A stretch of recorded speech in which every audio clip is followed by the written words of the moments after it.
If you know the ayah, you listen like it's the first time so that your heart can be open.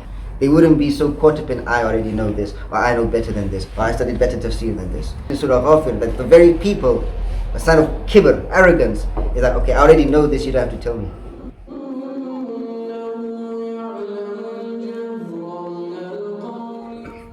We are going to go over the methodology of learning in this class, specifically for this class. And if you don't like the way we're going to learn in this class, you can find another class. And whether you're at home, whether you're here, you're going to follow this methodology. Okay, you all ready? Yeah, and maybe you have a good memory, but you still have to write. Correct. You won't forget it. Because there's a specific special barakah in writing down the notes with your own hand. اقرأ وربك الأكرم الذي علم بالقلم. He didn't teach you with your brain. He didn't teach you with any other way. Correct, he gave it to you, but he specifically says الذي علم بالقلم. And therefore we have to understand the importance of the pen. You write down your ilm with the pen, it will stay with you. May Allah grant us all a good understanding. So point number 1, write it down, is the basmala. When you say the isti'adha and the basmala, understand and do it properly. Why do you say A'udhu billahi minash shaytanir rajim before you recite the Qur'an? I'll give you 3 seconds to answer the question. So he doesn't distract you. So there's 2 reasons. Number 1 is that he will not distract you in your recitation. And number 2 is so that he doesn't throw evil in your heart and twist the Qur'an according to you, so that you then end up going down the wrong path. And then you find that your aqidah maybe gets corrupted. Maybe you're reciting the Qur'an and you come across a place where, for example, وَيَبَقَى وَجْهُ رَبِّكَ كُلُّ مَنْ عَلَيْهَا فَانٍ. Everything will be destroyed. وَيَبَقَى وَجْهُ رَبِّكَ, except for the face of your Lord. Now if you haven't sought refuge in Allah from shaitan, at that moment shaitan will come to you. Allah has a face. Does it look like your face? Does that mean the rest of Allah will be destroyed and only his face will? You see what shaitan will do? And how many people have been led astray then because of this? And they say, no, it cannot be possible for Allah to have a face. And so they disacknowledge, they negate the fact that Allah has a face. They negate this. And we see the sects in Islam up until this day who negate every single body part of Allah. It's written in the Qur'an that he's going to reveal his shin, so those who believe will be able to do sujood to him on the day of judgment. That does not mean that we know what it looks like. We don't know what his face looks like. We don't know what his body looks like. Allah, he sees. Does that mean that, does he have eyes? Allah, no. What the Salafus Salihin, those upon the correct aqidah of Ahlus Sunnah wal Jama'ah said is that if Allah says something in the Qur'an, you accept it as is and you don't think about it. But if you haven't sought refuge in Allah from shaitan, then you will be questioning all of this. Correct. ثُمَّ اسْتَوَى عَلَى الْعَرْشِ. Now you start asking How? All Correct. these questions. Correct. So that's an example. So that is literally the point. We start asking how. How does Allah say? How does Allah do this? How does Allah do that? You don't need to know how. If Allah hasn't told you in the Qur'an how, then to put it simply, it's not your business. Something a lot of us over here, we don't like to hear. Wa alaikum assalam wa rahmatullahi wa barakatuh. That if Allah hasn't told you something, it's not your business. Mankind is ever so curious. Mankind wants to know everything. You don't get to know everything. Allah alone is Al-Alim. But that's just one example. So when you say A'udhu Billah, make sure you say it correctly, you understand why you're saying it, and you also perfect the recitation and the tajweed of it. You also perfect the recitation and the tajweed of it. You don't say A'udhu, you say A'udhu. A'udhu Billahi minash shaytanir rajim. Properly, and understand the importance. And then you say Bismillahir Rahmanir Rahim. In the name of Allah, the most merciful, the entirely merciful. Why do you say the basmala when beginning the recitation? To praise Allah. To praise Him? Correct. Number 1, niyyah, intentions. You're reciting the Qur'an, you're trying to understand the Qur'an, you're trying to implement the Qur'an in your lives for Allah, in the name of Allah. So the first thing when you say Bismillah in anything that you do, it's supposed to rectify your intentions. If you're about to go home and you're going to open the door and you say Bismillah, you're perfecting your intentions. You're reminding yourself to make the dua also when you enter your home. When you begin your salah and you've done your istiftah dua and you say A'udhu Billah and you say Bismillah, what is that supposed to help you do? Perfect your intentions. no riya, no showing off. Nobody cares about the people next to you. In the name of Allah, I'm going to offer my salah. In the name of Allah, I'm going to recite. In the name of Allah, for Allah alone, I'm going to do anything. So number one is intentions. Number two, also, you're reminding yourself that He is Ar-Rahman and Ar-Rahim. The importance of this is, in the Qur'an, you will come across many ayat where Allah describes punishment. At that point, what do you need to remember first? Most merciful. He's the most merciful. Like that, it will help you to do tadabbur. Whenever you come across a verse of rahmah, you have to remind yourself of the punishment of Allah. And whenever you come across a verse of punishment, you have to remind yourself of rahmah. This is after you've done your tadabbur. So the basmala, do it properly. Okay, let's move on to the second point, inshallah. And that is, the way we try to study the Qur'an is as close to how Allah instructed us to in the Qur'an and following the Sunnah. Number one, Allah says, وَهُوَ الَّذِي أَنْشَأَ لَكُمُ السَّمْعَ وَالْأَبْصَارَ وَالْأَفْئِدَةَ. It is Allah who created, He made for you, He produced for you your, what is sam'a? Assalamu alaikum. Come sit, inshallah. So again, point number two of our methodology. Currently we're going over the methodology of how we're going to be studying in this class. When we're here in the class and also when we're at home. So this is a sort of framework to follow of how to grasp the Qur'an. So point number one was, the reason why He revealed the Qur'an is it's as a rahmah to you. وَمَا أَرْسَلْنَاكِ إِلَّا رَحْمَةً لِلْعَالَمِينَ. And He sent Rasulullah as a rahmah. Okay, point number two. وَهُوَ الَّذِي أَنْشَأَ لَكُمُ السَّمْعَ وَالْأَبْصَارَ وَالْأَفْئِدَةَ قَلِيلًا مَا تَشْكُرُونَ. It is He who made for you your hearing, your sight, and your hearts. Little are you grateful. From this we understand that the way we approach the Qur'an, first, point number one, sam'a, your ears, you pay attention. Even if you've heard the verse 1,000,000 times, you've heard it from all different ulama, alhamdulillahi rabbil alameen, but when it's being recited to you, sam'a, you give your attention and you listen to it as it's your first time. Sometimes we sit in a khutbah and the imam is giving the khutbah and you're like, I already know this, I already know this, I already know that, I already know this. Yeah, oh yeah, I already heard this. That's not how we're supposed to sit there. We're supposed to sit there. إِنَّ فِي ذَلِكَ لَذِكْرَ لِمَنْ كَانَ لَهُ قَلْبٌ أَوْ أَلْقَى السَّمْعَ وَهُوَ شَهِيدٌ. That this Qur'an is a reminder for those who have a heart, or for those who can throw their ears and pay attention, وَهُوَ شَهِيدٌ, whilst they are in a state of witnessing. Meaning you're in the moment. You're not thinking about what you already know. You're not thinking about what you don't know. You're behaving as though this is the first time you're ever hearing this ayah. Like I said, even if it's Surah Fatiha and you've heard it 1,000,000 times throughout your life, every single time you stand for Salah, we're supposed to try and implement a feeling as though this is the first time you're hearing Surah Fatiha. Every time. And when we can do that, you'll find that every single time it hits you differently. So point number one, or rule number one, is listen attentively when we are explaining the Qur'an. So for example, shortly we are going to be going over the next ayat.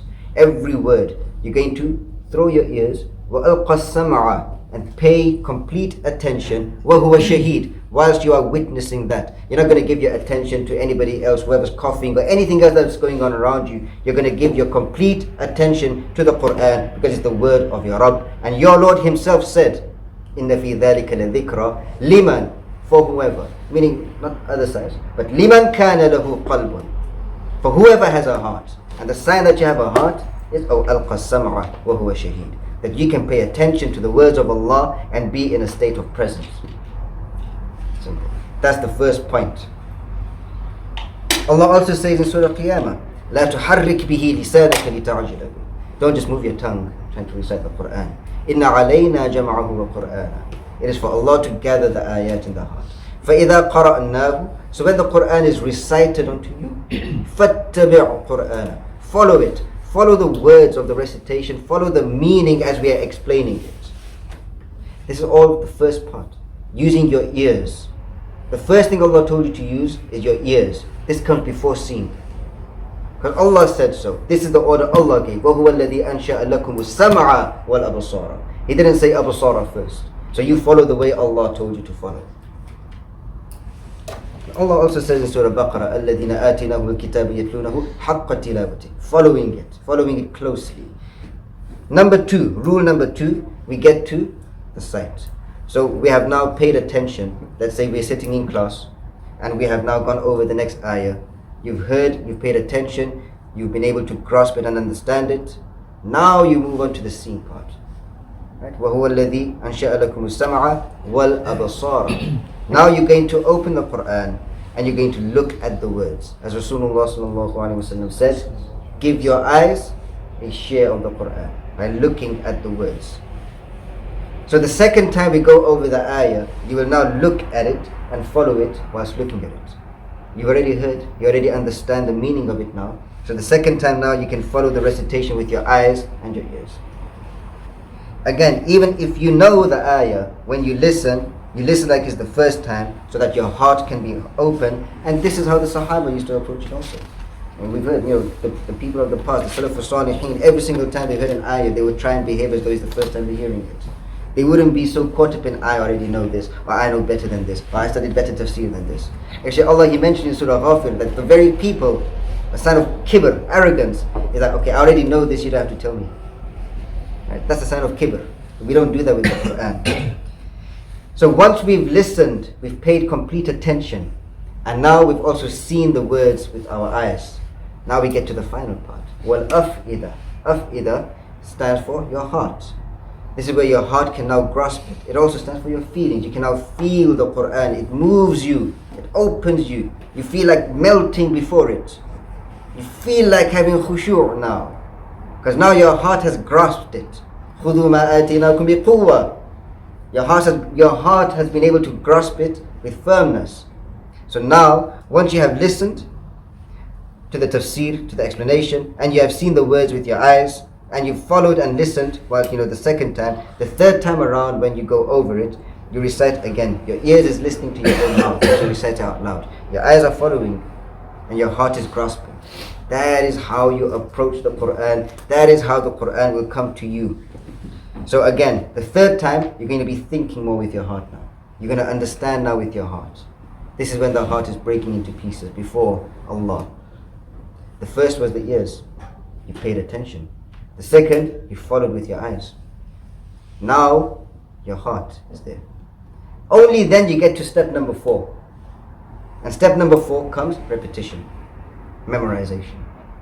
This is the final part, not the first part. Many the people out there, memorization is the first part. No, this is the last part. Repetition. Repetition is the last part. This is how we're supposed to be doing it. So the final part comes repetition, where you memorize it. Now the Qur'an is, the understanding of it is already in your heart. So now the door is open for you to be able to memorize that ayah like that. You maybe have to repeat it maybe once or twice and you'll find that you know it.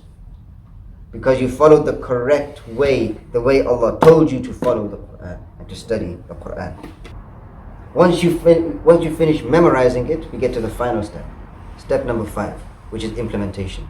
Once now you've heard it, you've paid attention, you've seen the words.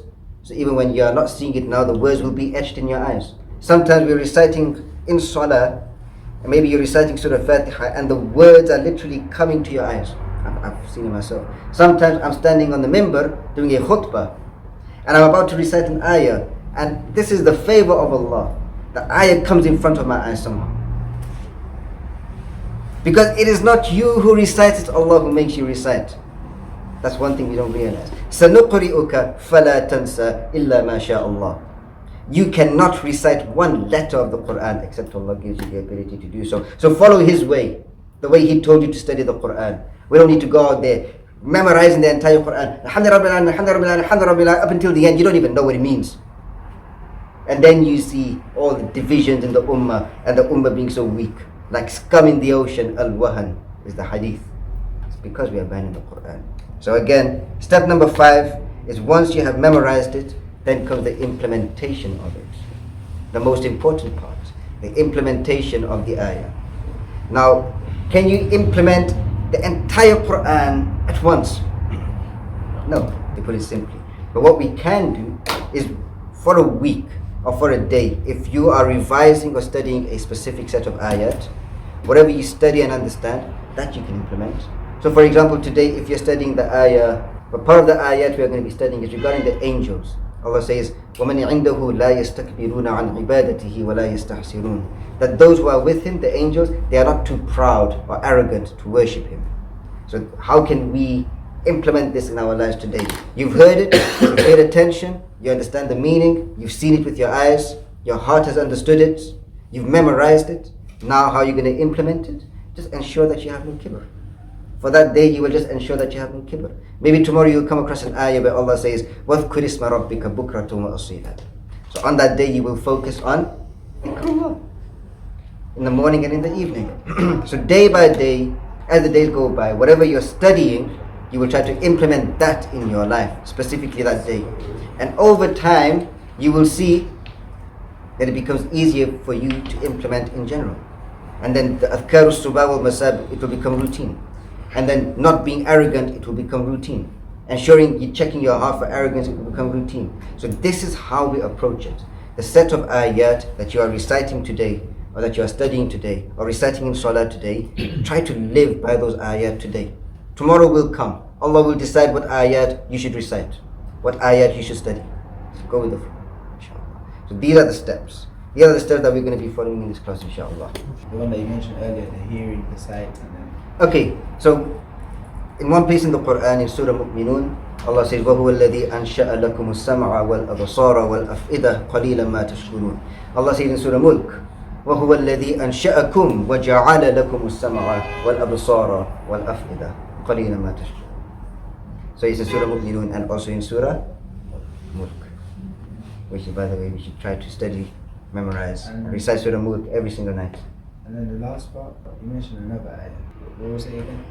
إن في ذلك لذكرى لمن كان له قلب أو ألقى السمع وهو شهيد. There was another one. There was another one. لا تحرك به لسانك لتعجل به. Surah Qiyamah. No, there's another. Another one. Which other ayah did I? الذين آتيناهم الكتاب يتلونه حق تلاوته. Surah Baqarah. Okay. Which other ayah did we implement or did we speak about? So that is the methodology we are going to follow again in class. You know how to follow the methodology now. When you go home, focus. Once you've understood, you've listened, you've seen, focus on the understanding, and then only after that, once you've understood the ayah in whatever language, then comes the repetition. Repetition should be the second final part, not the first part. It's not about memorizing the Arabic first and then the English. Understand the verse first with its tafsir and the understanding according to the correct understanding, which is the understanding of the Salafus Salihin. Correct. And then you can start repeating, repetition, memorizing, and etc. etc. Okay, with that being said, we have roughly 15 minutes before Maghrib, and today's topic was quite a big topic. Again, may Allah bless all of us here, may Allah grant us all the ability to learn the Qur'an in the best way. Okay then, by the way, you're reading Maghrib today. You didn't tell me. It is a spontaneous decision because now I can feel my throat's gone dry. You hear me in Salah, like last week. Yeah, the brother has water. And we'll record the tafsir. So perhaps even if you're at home, you can still implement the methodology. Listen to the words as we explain it, and then also look at it in the Qur'an when you're sitting at home. And then, once you've understood it, start memorizing.